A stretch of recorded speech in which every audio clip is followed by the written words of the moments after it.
That day, while I was out hunting, I encountered a terrifying lion king. I knew very well that even if I fired my gun, there was no way I could kill it with a single shot. So I made a decision that even I didn't expect. I put down my weapon. I wanted to show it with my actions that I meant no harm. Shockingly, the fierce expression on its face actually softened. But at that very delicate moment, a gunshot rang out, shattering the fragile balance. It was my father who fired the shot, which caused the Lion King to roar and pounce at me. My father fired again and again, trying to drive it back, but he still couldn't stop it from dragging me away. I knew I might not survive, but fate didn't seem ready to let me die just yet. At that moment, the lion's blood, seeping unintentionally into my wounds, opened some kind of mysterious door inside my body. A strange reaction began between the lion's genes and mine. It was as if the lion sensed something.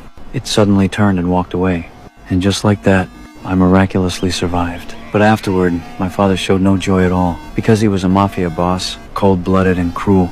In his eyes, my so-called weakness in that moment was a disgrace. He always told me that I needed the blood of a wolf, because only then could I inherit his criminal empire. But I couldn't forget how my mother chose to end her life, under his merciless oppression. So I didn't want to become like him. At that moment, I didn't argue back. Not until I saw the Lion King's head mounted on the wall as a trophy, killed by my father. That made me furious. I got into a heated argument with him. After that, I made up my mind I was going to leave this ruthless father. That night, I carefully climbed onto the roof, but a tile suddenly broke under my foot. I should have fallen hard to the ground, but instead, I landed gently, completely unharmed. In a rush to escape, I didn't realize I was no longer just an ordinary human. Eventually, I made my way to my mother's hometown. This land was full of wildness, as if it resonated with some awakening inside me. Before long, disaster struck again.